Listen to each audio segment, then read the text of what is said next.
마태복음 13장 31절에서 35절, 우리가 계속해서 이제 마태복음 13장에 하나님 나라 비유, 하늘나라 비유 여러 가지로 부를 수 있는데 그런 비유를 살펴보고 있죠. 오늘은 31절에서 35절 겨자씨 비유 살펴보겠습니다. 자, 가장 먼저 우리 본문을 먼저 읽어볼까요? 31절, 예수께서 또 다른 비유를 들어서 그들에게 말씀하셨다. 하늘나라는 겨자씨와 같다. 어떤 사람이 그것을 가져다가 자기 밭에 심었다는 거죠. 심었다. 겨자씨는 어떤 씨보다 더 작은 것이지만 자라면 어떤 풀보다 더 커져서 나무가 된다. 우리가 이제 이 나무가 된다는 것에 대해서 오늘 집중적으로 살펴볼까요? 그리하여 공중의 새들이 와서 그 가지에 깃들인다 라고 말씀하시죠. 자, 겨자씨 비유 31절 32절, 그 다음에 누룩 비유 33절, 굉장히 짧죠. 이건 2절이고 여기는 1절인데 굉장히 짧습니다. 자, 이전에 씨 뿌리는 자 비유 및 가라지 비유보다 훨씬 짧다는 거, 훨씬 짧다. 이 비유들은 처음 두 비유처럼 초기 이미지에 대한 서술적 전개를 포함하지는 않는다는 거죠. 그래서 그 앞에 두 비유, 씨 뿌리는 자의 비유, 그 다음에 가라지 비유를 보면 뭔가 이렇게 이야기 구성이 돼 있잖아요. 그래서 어떤 서술적인 설명이 돼 있고 그 비유에 대한 여러 가지 이야기 전개가 되어 있는데, 오늘 우리가 살펴본 이 겨자씨 비유하고 누룩 비유는 그런 내용이 없이 매우 짧다는 거죠. 그래도 비유로 불린다는 거예요. 비유라고 불리고, 두 비유는 모두 마태복음 13장 24절에서 처음 언급된 양식, 하늘나라는 뭐뭐와 같다라고 하는 이 양식으로 시작하고 있으며, 또한 하늘나라의 성장이라고 하는 비슷한 요점을 가지고 있는 것으로 보인다는 겁니다. 몇몇 학자들은 겨자씨가 가장 작은 씨라는 예수님의 진술이 가진 과학적인 정확성에 대해서 옥신각신하지만, 이것은 겨자씨가 팔레스타인에서 흔히 재배되는 가장 작은, 그러니까 모든 씨들 중에서 가장 작은 것은 아니라는 거예요. 팔레스타인이나 또 지구상에 존재하는 씨들 중에서 가장 작은 씨는 아니에요. 그것이 분명한데, 쉽게 말해서 문학적인 표현인 거죠. 문학적인 표현. 아주 작은 것을 표현할 때 겨자씨와 같은 어떤 그런 것으로 표현해서 그 작은 것을 말할 때 그런 표현들을 많이 썼다는 겁니다. 그래서 일반적으로 그 크기가 아주 작다고 인정되는 문학적인 표현인 거지, 이 과학적인 정확성을 요구하는 그런 내용이 아니다. 그러니까 그걸 가지고 옥신각신할 필요가 없다는 겁니다. 자, 이 비유의 요지는 아주 하찮은 시작, 아주 작은 시작, 그래서 눈에 잘 안 띄고 안 보이는 은밀성이죠. 은밀성. 그런 하찮은 시작과 위대한 결과, 시작은 아주 미약하고 아주 눈에 보이지 않은 하찮은 작게 시작을 하는데 그 결과는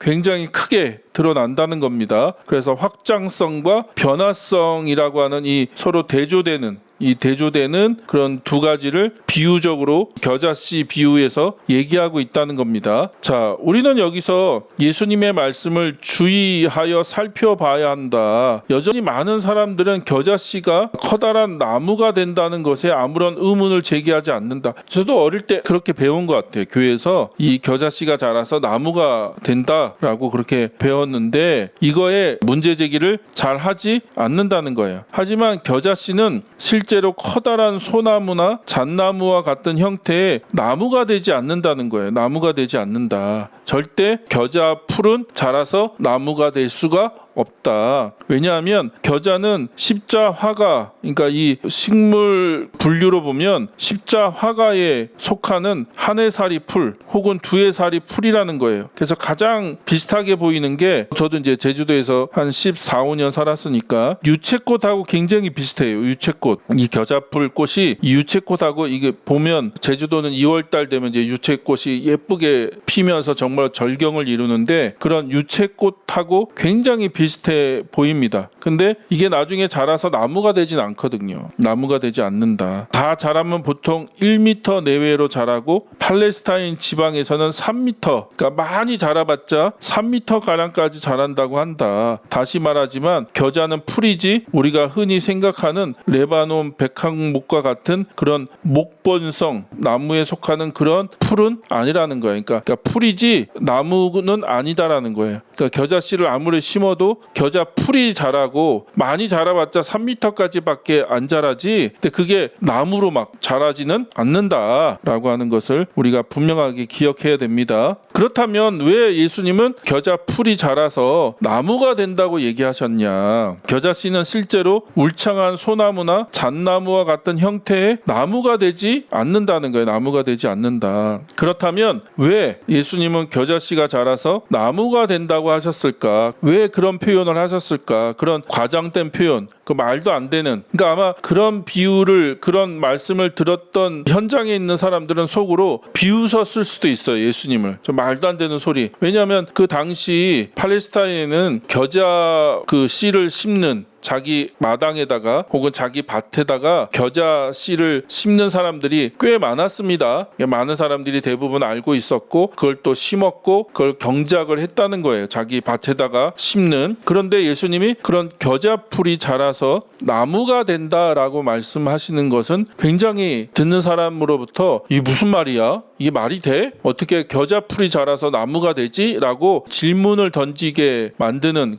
가르침이라는 거죠. 자, 이것은 일반적인 이해를 뒤엎는 과장된 표현이라는 게, 과장된 표현. 겨자 풀을 공중의 새들이 깃들일 수 있는 큰 나무에 빗대어 말씀하시는 것은 그 자체로 파격적이라는 거죠. 파격적. 자, 이것은 하늘나라의 세 가지 특성을 보여준다는 겁니다. 그러니까 예수님이 어떤 의도를 가지고 이렇게 말씀하셨다는 거예요. 자, 첫 번째가 은밀성인데, 은밀성. 겨자씨가 매우 작아서 눈에 잘 드러나지 않는 방식으로 성장하듯이 하늘나라도 확연히 노출되지 않고 조용히 성장해 나간다는 거죠. 그래서 은밀성, 드러나지 않고 아주 작은 씨가 심겼는데 그 어디에 심겼는지조차 눈에 보이지 않는 아주 연약하고 나약하고 작게 시작을 한다는 거예요. 하나님 나라는. 그러나 두 번째는 뭐예요? 확장성이죠. 확장성. 겨자씨가 작게 시작하지만 나중에는 창대해지는 것처럼 천국도 비록 미약하게 시작되었을지라도 결국 크게 확장될 거라는 거예요. 그러니까 작게 시작하지만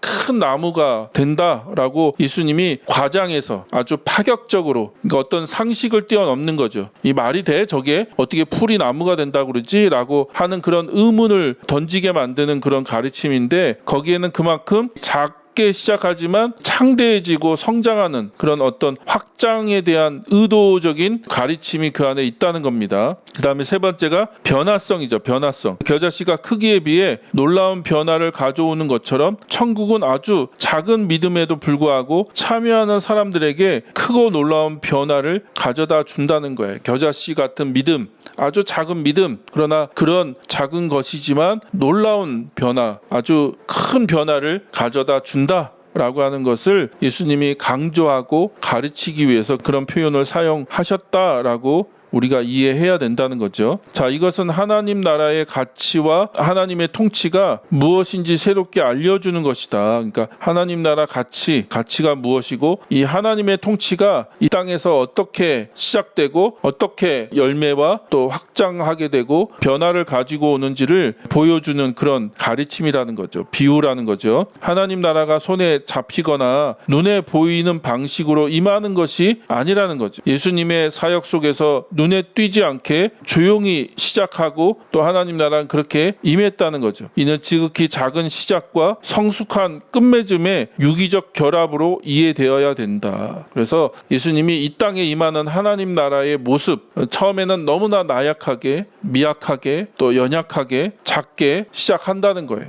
그러나 그렇게 뿌려진, 그렇게 심겨진 하나님 나라는 나중에 큰 나무가 될 정도로 놀라운 변화와 확장, 성장을 이룬다라고 하는 것을 예수님이 그렇게 얘기하고 계신다. 자, 다시 이 비유의 핵심적인 의미를 정리하면 세 가지로 정리할 수 있는데, 첫 번째, 미약한 시작과 창대한 성장. 계속 얘기하죠. 겨자씨는 당시 유대인들에게 가장 작은 씨앗의 대명사, 실제로 더 작은 씨앗도 있지만 당시 통용되는 사용되던 비유적인 표현, 비유적이고 문학적인 그런 표현이었다. 그래서 아주 작은 것을 얘기할 때 겨자씨를 사용했다. 그렇게 작게 하나님 나라는 시작하지만 예수님은 하나님 나라가 처음에는 보잘것없고 미약하게 시작될지라도 시간이 지나면서 엄청나게 성장하고 확장될 것임을 비유하신 것이다. 그래서 우리가 생각해 보면 2000년 전에 팔레스타인에서 예수님이 하나님 나라 운동을 시작하실 때 정말 보잘것없고 무명에 알려지지도 않고 누구도 인정해 주지 않은 그런 방식으로 하나님 나라가 시작됐죠. 예수님이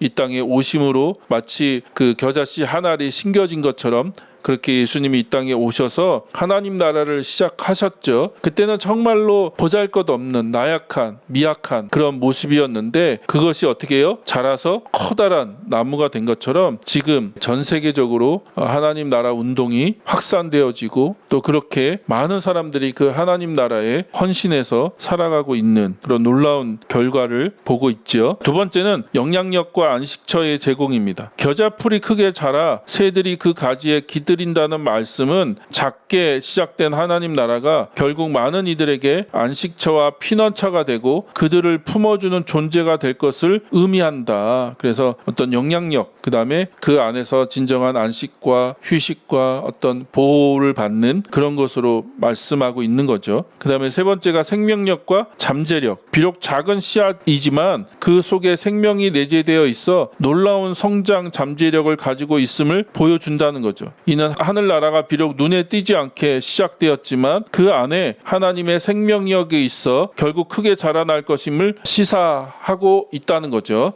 요약하자면 겨자씨 비유에서 겨자씨가 나무가 된다는 표현을 실제 식물학적인 나무로 보는 것이 아니라는 거예요. 그렇게 보면 안 된다. 그렇게 볼 수가 없다는 거죠. 그렇게 바뀌지 않는다. 그렇게 변화되지 않는다. 풀이 나무가 되지 않는다는 거예요. 그래서 작지만 놀라운 생명력과 확장성 그리고 그로 인한 변화의 잠재력을 가진 하늘나라의 본질을 드러내는 과장된 비유적 표현으로 해석해야 한다는 것이죠. 이해되시죠? 이는 하늘나라가 비록 미약하게 시작하지만 아주 미약하게 시작하지만 결국 많은 이들에게 안식처와 영향을 제공하며 눈에 띄지 않게 조용히 임하여 크게 성장하고 변화를 가져올 것이라는 메시지를 담고 있다는 거죠. 정리가 되시죠? 그래서 저도 어릴 때 하여튼 그렇게 많이 들었어요. 작은 겨자씨가 큰 나무로 자란다. 근데 실제로 그렇게 풀이 나무가 되지는 않는다. 그러나 예수님이 그렇게 표현을 사용하실 때는 어떤 의도와 목적이 있고 메시지가 있는데 그 메시지가 무엇인가 라고 하는 것을 여러분하고 살펴봤습니다.